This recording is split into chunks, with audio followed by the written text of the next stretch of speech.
Want to know the latest in soccer? Then listen to the Golden State Media Concepts Soccer Podcast. From MLS, the World Cup, and the Premier League, we've got you covered. The latest updates, the hottest matches, and news on the league's top players. It's the Golden State Media Concepts Soccer Podcast. David Beckham scores the goal to take England all the way to the World Cup finals. Listen now.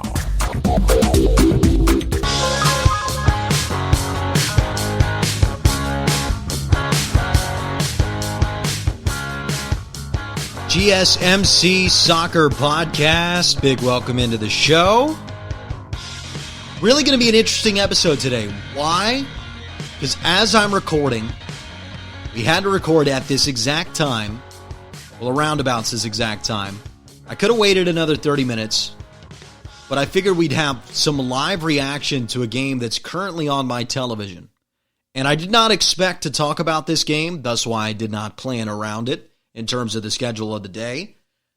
Liverpool versus West Ham. So Liverpool right now with this incredible unbeaten streak in the Premier League is currently down 2-1 in the 63rd minute to West Ham United. It's one of the mid-tier to bottom-tier teams in the Premier League. It could end their undefeated season. It would be an absolute shocker at home.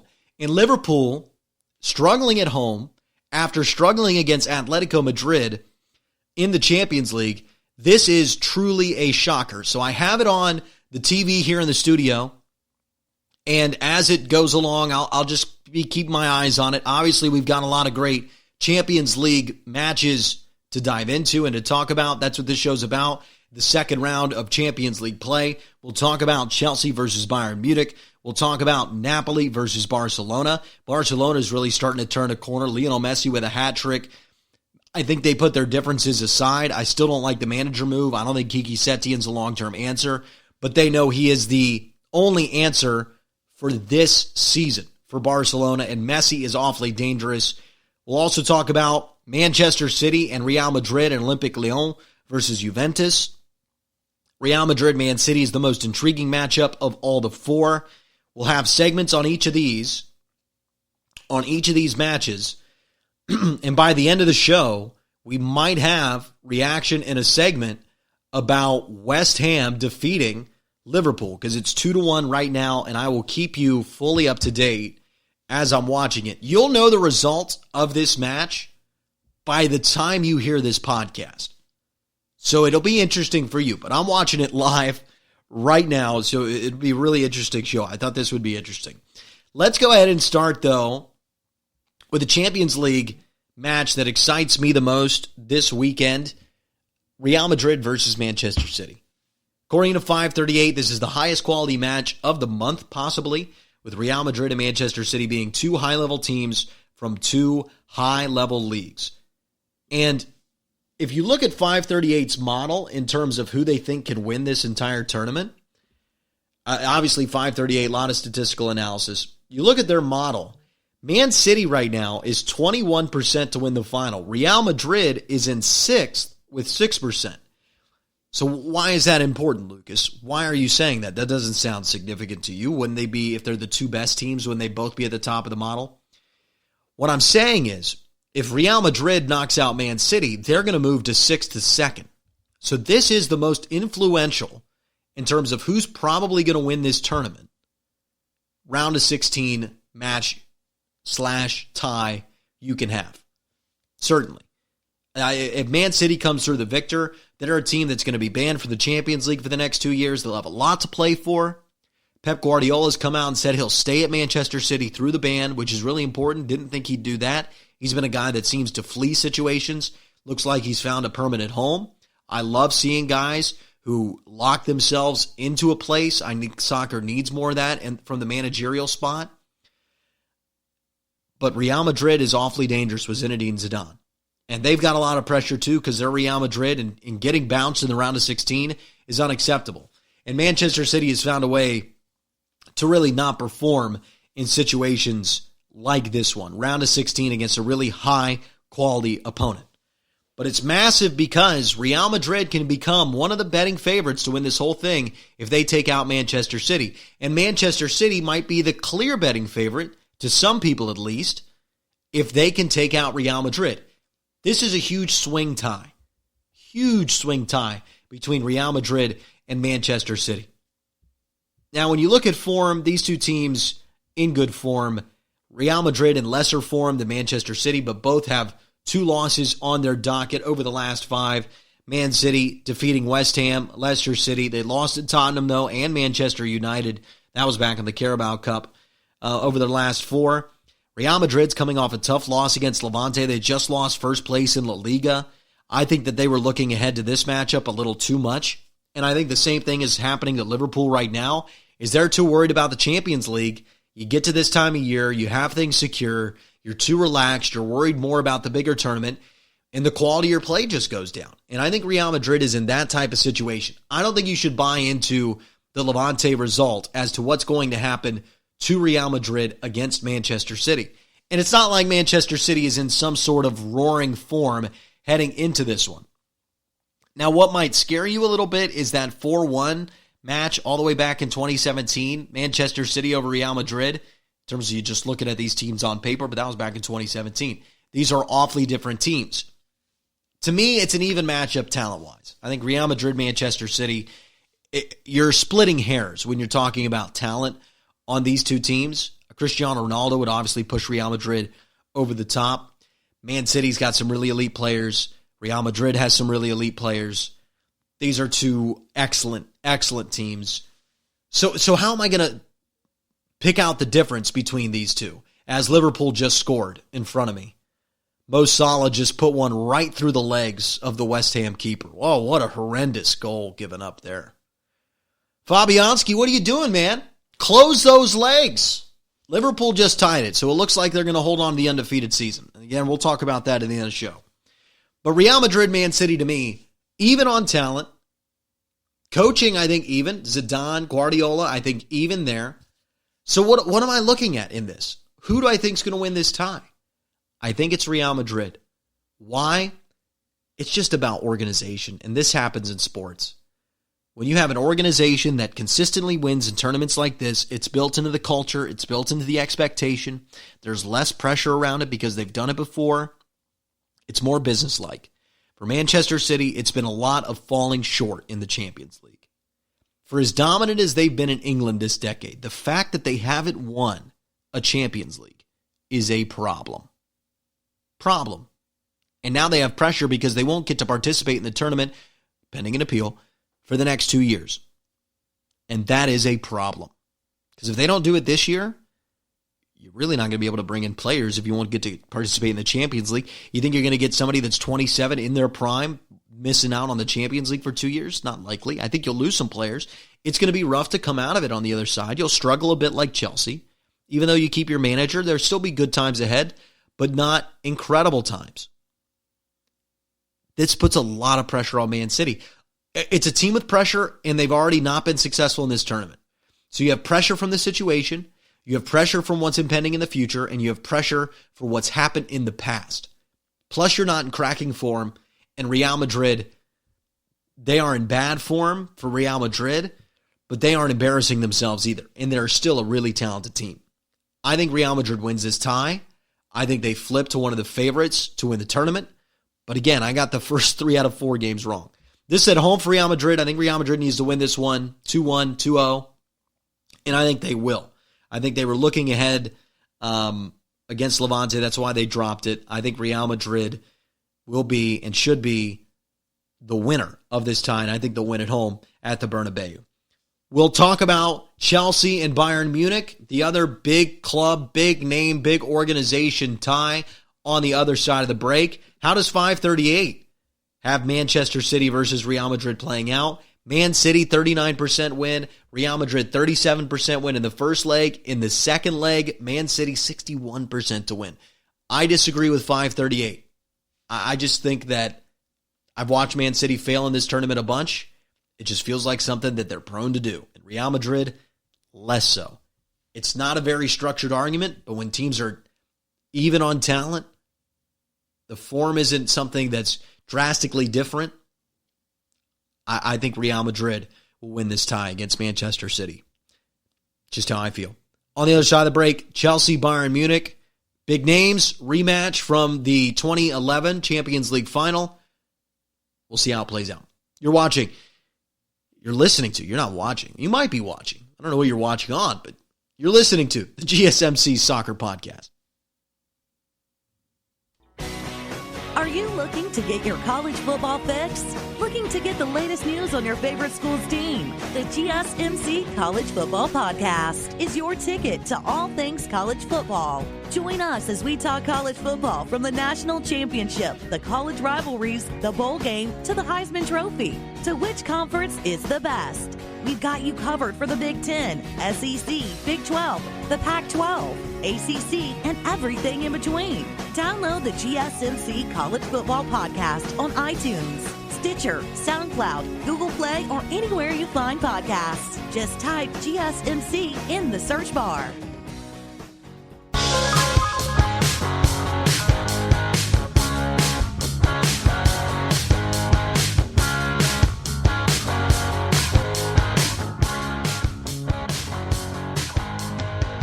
GSMC Soccer Podcast. Liverpool and West Ham will have already completed when you're listening to this show. It's on live right now for me in the studio. Just the timing didn't work out. I didn't expect West Ham to be at all competitive against Liverpool. I didn't expect Atletico Madrid to be as competitive as they were against Liverpool. Is Liverpool falling off the rails? I'll be able to give a full reaction to that when this match concludes, which this match will be over by the time we get through these Champions League ties. As it stands now, 2-2, 73rd minute. Just a really horrendous goal given up by West Ham United. But there's going to be time to talk about that at the end of the program. Right now, as Liverpool nearly scored. But right now, let's talk about Chelsea, Bayern Munich on the show. Bayern is absolutely rolling right now. And this is a team that felt off the rails. The train was off. It was burning. They had to fire a manager, losing to Frankfurt 5-1. They weren't going to win the German championship for the first time in a very long time, and then they figured it out. And they have been rolling since then. And they were the best team out of all 16 of these teams in the group stage of the Champions League. Didn't lose a match. They have been excellent, and they are in great form. They had that 0-0 draw against Leipzig where they came out a little rough, but they still had their opportunities. And that one, although Leipzig probably should have won, and Bayern was at home. But outside of that, they've been scoring goals like crazy. They had 3 in 15 against FC Köln. They beat Paderborn 3-2. I know Paderborn was competitive, but again, that was Bayern looking ahead to the match tomorrow. You see that. You've got a huge Champions League match against Chelsea on a Tuesday. Real Madrid had a huge Champions League match against Manchester City on a Wednesday. You're going to look ahead a little bit when you're playing a Levante or for Bayern Munich, a Paderborn. You're going to look ahead. It's going to happen. So I'm going to excuse the 3-2. I'm going to ignore that form. But watching Bayern Munich over the last month, they are ready to play in this tie. While Chelsea just has a lot of questions about it. 2-0 loss to a floundering Manchester United team. They snuck past Tottenham Hotspur, but where's Tottenham right now? Draw against Leicester City. They snuck by Hull City. Draw against Arsenal. And Chelsea, talent-wise, player for player, I said Manchester City, Real Madrid was pretty even. This is not. Bayern Munich is the better team. They have more talent. I don't think they have necessarily a managing advantage, although I think I trust Hansi Flick about the same that I trust Lampard for Chelsea. And Bayern Munich's just the better team in this tie. 538 reflects that as well. 48% chance to win for Bayern on the road in London. And then at home, Bayern Munich, big time 66% favorites. So they're clear favorites in this tie. And from watching these two teams, Bayern Munich does really well in this tournament as well. So there's no history there for me to worry about. Chelsea's just a big name, a big club. It's an interesting matchup for Bayern, but this is certainly one that Bayern should be able to get through. I consider them the favorites in this match. And I think Bayern Munich has a real opportunity to win the Champions League this season. They are chock full of talent. They've been playing for each other. They've been scoring goals. It's their job to score goals, but they've been scoring goals like it's their job and their hobby and the favorite thing they like to do with their wife.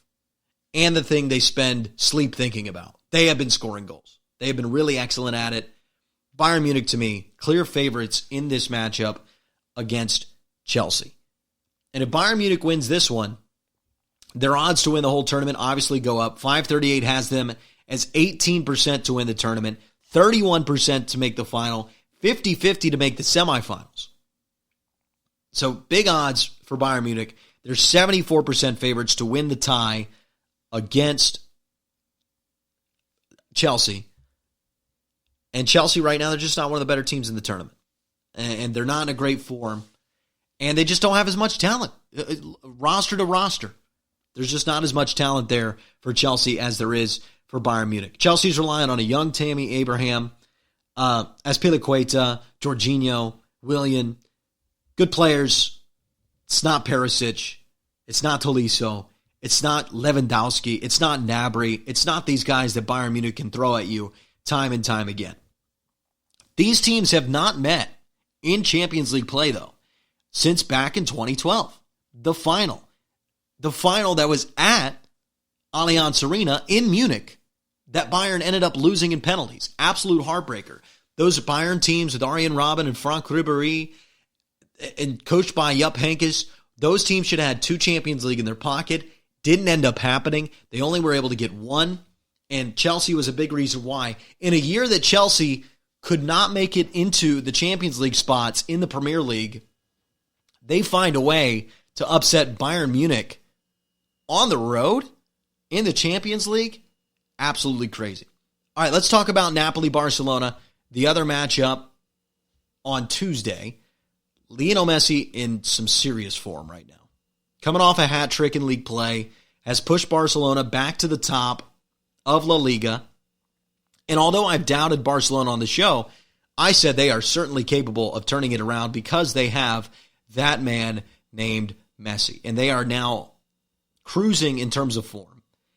And they obviously have more talent than a decent Napoli team in Italy. But I think Napoli's fallen behind Lazio and Juventus. They just don't feel like a team that is primed to win Italy. They definitely don't feel like a team that's primed to even upset Barcelona, although they have home field advantage. 538 has Barcelona as the biggest favorites this week over Napoli. And the fact that Barcelona seems to have figured it out in some sort of way, I think they've agreed as a team that they need to figure it out. And when you have that talent of a team like Barcelona with Griezmann and Lionel Messi agreeing to figure it out, no matter the manager, no matter your disagreements, it's Champions League time. Let's lock in. Let's focus. Let's get this done. You start to see results like Barcelona's had. 3-2 win, 2-1 win, 5-0 win. All great results for Barcelona. The Bilbao loss from the early month part of February seems to be behind them. They're certainly a more talented team than Napoli.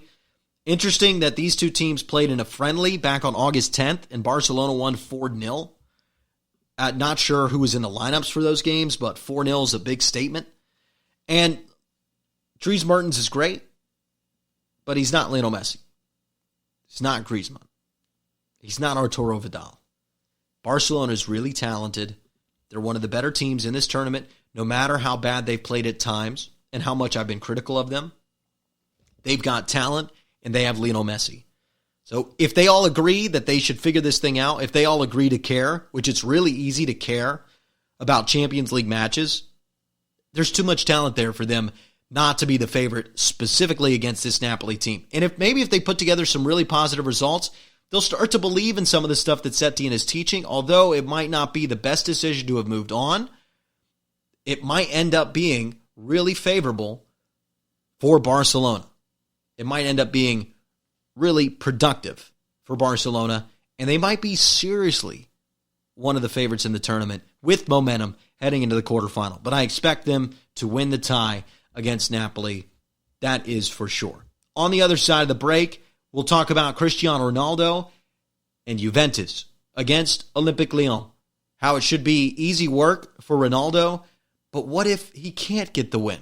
We'll talk about that on the other side of the break. You're listening to the GSMC Soccer Podcast. Tired of searching the vast jungle of podcasts? Now listen close and hear this out. There's a podcast network that covers just about everything that you've been searching. Hey! The Golden State Media Concepts Podcast Network is here. Nothing less than a podcast bliss with endless hours of podcast coverage. From news, sports, music, fashion, cooking, entertainment, fantasy, football, and so much more. So stop lurking around and go straight out to the Golden State Media Concepts Podcast Network.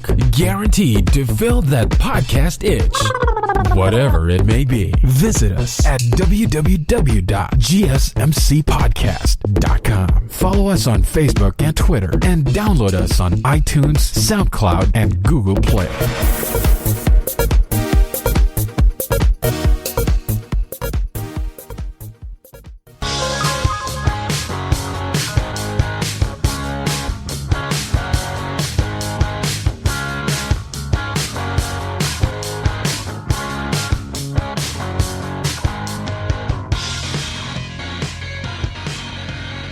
GSMC Soccer Podcast.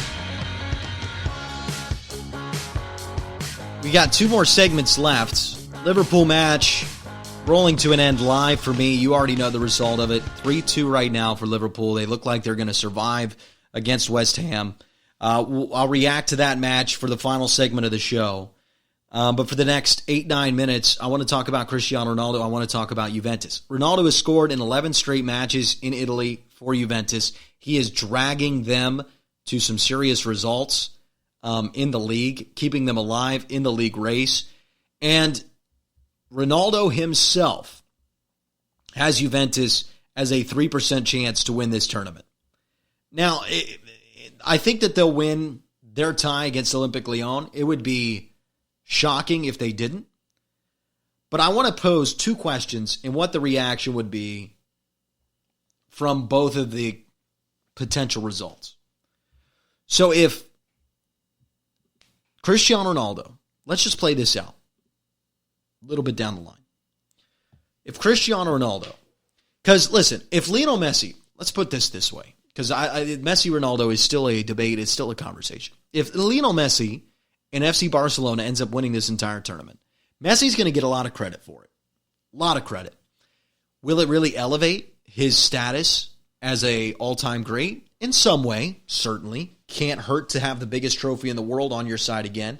Can't hurt to be that effective in that type of Champions League run and probably score a lot of important goals.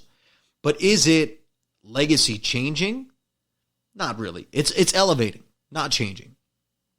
If Messi fails, I mean, Barcelona's been in such disarray, there's really no major shift here if Messi fails. Ronaldo's in a different position, though. Ronaldo's in a real different position in both the positive and negative ways. So let's play this out. Let's say somehow, some way, that 3% chance by 538 plays all the way out, and Cristiano Ronaldo ends up dragging Juventus to a Champions League title. Looks unlikely from the way they've been playing, but let's just say, for argument's sake, that one of the greatest Champions League performers ever does that. Boy, is that a legacy lift. I mean, can you really put Messi above Ronaldo if he went and did that? Scoring goals the entire way through? I wouldn't. You look at the statistics, they're about even. Ronaldo, more Champions League. Ronaldo, a European championship, at least for Portugal. And Messi with Argentina, a better soccer power overall, hasn't been able to get it done in the World Cup. And it would elevate Ronaldo to the greatest player of all time to me if he was able to drag this Juventus team that continues to struggle all the way to a Champions League title. It'd be incredible. It would be truly incredible. It would be legacy elevating beyond what Messi could accomplish at Barcelona. However, on the flip side of this, if Ronaldo looks kind of lacking, if Ronaldo looks kind of underwhelming, and Juventus is overwhelmed and they end up getting bounced to the quarterfinals of this tournament, it's going to be an interesting discussion about Cristiano Ronaldo. You might get that he's too old, but I think this level he's scored in Italy kind of makes you question that. The I think he's too old stuff will be hard to believe for me, at least. And the real question will come is, did he make the right decision going to Juventus? Because Real Madrid is in a position, let's say Real Madrid wins, they go to the quarter, they bounce Ronaldo, certainly possible. You're asking questions about Cristiano. Why did he make this move? This is what separates Ronaldo from Messi. Messi was loyal to Barcelona. He's able to have more success. Ronaldo, transient, makes this switch. Just not a good look. Also, you're going to get, is Ronaldo old? I wouldn't agree with that, but you're going to receive that. It's a big difference for Cristiano Ronaldo. Success in this tournament is really integral for his legacy. Because if he gets it done, man, oh man, is that influential.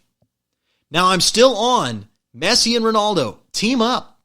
I know it's crazy, but do it. I hope that Barcelona and Juventus both get bounced in the quarters by better teams. Messi and Ronaldo team up in Italy, dominate that league, and go win a Champions League for Juventus as Messi and Ronaldo. Lift the trophy together. Boy, I really like that, than both of you guys puttering out at the end of your career and not winning any trophies.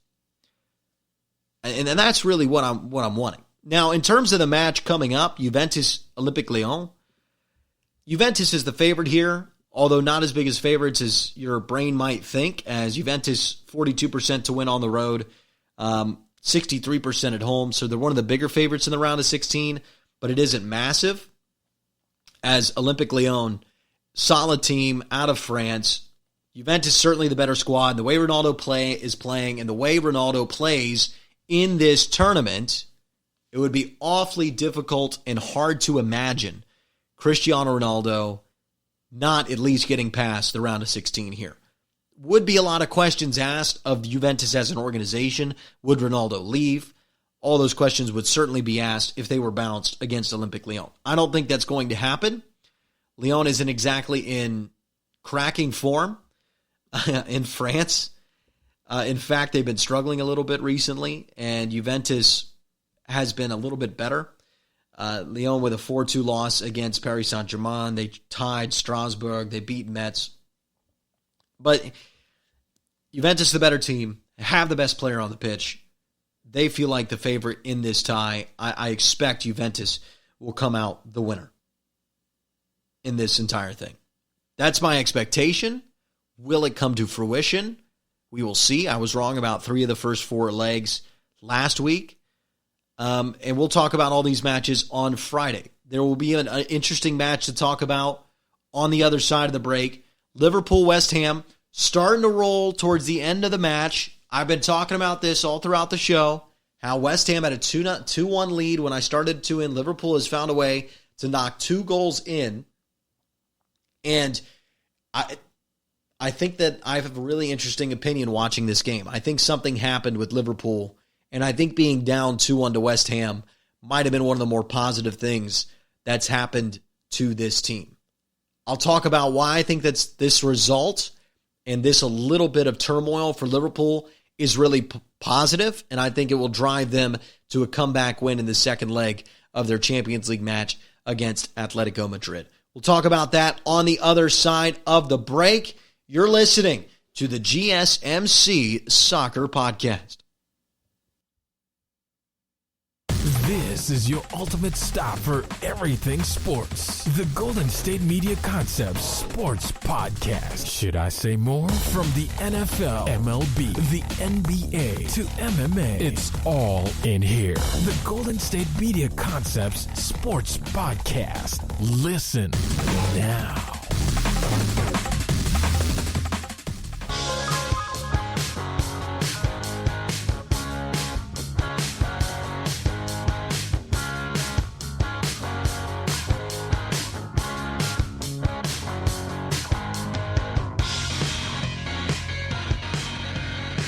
Boy, has Liverpool been unbelievably dominant this season. One of the most historic seasons in world soccer history. So far for Liverpool, still a lot to go if they want to make it one of the most historic seasons. And what happened against Atletico Madrid was really shocking because Liverpool just looked out of sorts. It looked like they hadn't really focused as a team in a very long time. And this happens when you're great at something. You can start to lack focus when it lulls, when it feels like it's not a challenge, when you're clicking on all cylinders at such a high level and you have so much talent that's developed that you're just unable to push yourself over the top, to push yourself against teams that you feel like you're inferior to. And you start to get this invincibility complex, specifically in sports. You keep winning at that level, the way Liverpool was, the way they were being talked about, how far they were ahead in the Premier League. You get a little content. You get a little used to everything. You think it's all going to go your way all the time. You don't really need to try. It's not very difficult. It's not big of a challenge. And you get complacent. Happens to a lot of great teams, happens to a lot of great individuals, happens to a lot of great people. It's just a part of life, specifically a part of sports.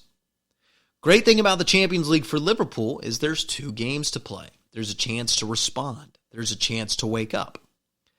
Now, they can make an argument, man, we gave up a sloppy goal against Atletico 4 minutes in. Because if I'm Jurgen Klopp, and what he said in the press conference and what I want him to get out of his team after watching their performance against Atletico, understanding that they were below par, is I want my team to admit, hey, we can be beaten. We're not invincible. We still have to play on the front foot to make sure we're pressing correctly, we're aggressive, that we focus on our final touch, that it's not just going to happen to us. We're playing other millionaires. We're playing other great teams on our path to a potential Champions League title. We're not unstoppable. We're not invincible. We have to fight. And that's what Jurgen Klopp was really trying to get out of his team in the press conference. Problem was, I don't think they bought into it. And I think that's what happened in the first 60 minutes against West Ham. They were down 2-1. And sometimes you just need a reality check. Sometimes you just need a moment to where you go, wow, we really do need to focus. We really aren't as good as I thought we were. It's like when you're in a math class, they tell you it's going to be really difficult, but you do pretty well on the first 2 tests. Right? You study hard for them, and then they're easier than you thought they were. You're like, oh, I don't need to study that much for this. Next test, you don't study. And if you keep getting away with it, you'll just keep not doing it. Luckily, though, for Liverpool, they had the bad test before the final exam. So you're not studying, you're getting by. All of a sudden, the material gets harder. The competition gets better, Atletico Madrid. And you fail a quiz. You get a 6 out of 21. Complete F. Super failure. Big time F. And you just kind of look around and you go, what in the world? I definitely need to study more for the final. And then you end up being okay. And this is lining up for Liverpool to where they were blaming just the 4th minute goal, sloppy off a corner. Atletico found a way to score. They parked the bus. That's all they did. We're going to be fine. I don't think you wanted to think that way. You don't want to think that you're going to be fine when you're not going to be fine. I think they changed their focus. And I think that being down 2-1 to West Ham was that focus changer. Because they're up 3-2 and they've looked excellent since I turned this television on. And at West Ham's 18th. So you're down 2-1 at home to the 18th best team in the league, coming off a 1-0 loss. Guess what? That, I got an 80, but, I'll be fine. That didn't wake you up. But being down 2-1 to West Ham, who's 18th in the Premier League right now, fighting for relegation, that, my friends, is failing a quiz. And West Ham blew their opportunities. Yes, they're not a great team. One ball went through their legs, but Liverpool's looked great in this. But that's the failed quiz for Liverpool. That's them saying and realizing, oh, wow, we actually can't be lazy. We actually do need to focus. We actually do need to try. And if they survive this corner right here, that should be the match. And in fact, it is. Liverpool wins 3-2, and I think they failed a quiz, and I think this will wake them up. I think Jurgen Klopp's going to get a lot more out of training, get a lot more out of the next few results for Liverpool. Excellent chance for them to wake up here. They failed the quiz, but they'll be fine for the final. I still think they're the best team in the world. They're still one of my favorites to end up winning the Champions League. I think they'll still win the tie against Atletico. And it was fun watching a match with you guys live. And that was fun. 2 goals, 2 popped in. Liverpool survives over West Ham. I gave my predictions. I think Juventus. I think Bayern Munich. I think Real Madrid and Barcelona, the ones that win the Champions League ties this week. 79 points for Liverpool. They are 22 points clear of Manchester City with just 11 matches to play. It's absolutely incredible. I'll talk to you on Friday. We'll recap all those Champions League matches that are happening in the middle of this week. The beast has awoken. They failed the quiz. It's time to study for the final, Liverpool. Thank you so much for listening. This has been the GSMC Soccer Podcast, brought to you by the GSMC Podcast Network. Follow us on all the social medias at GSMC_soccer, Facebook, GSMC Soccer, rate, review, subscribe, all those fantastic things. Thank you so much for listening. I'm Lukas Moore. We'll see you next time. You've been listening to the Golden State Media Concepts Soccer Podcast, part of the Golden State Media Concepts Podcast Network. You can find this show and others like it at www.gsmcpodcast.com. Download our podcast on iTunes, Stitcher, SoundCloud, and Google Play. Just type in GSMC to find all the shows from the Golden State Media Concepts Podcast Network. From movies to music, from sports to entertainment, and even weird news. You can also follow us on Twitter and on Facebook. Thank you, and we hope you have enjoyed today's program.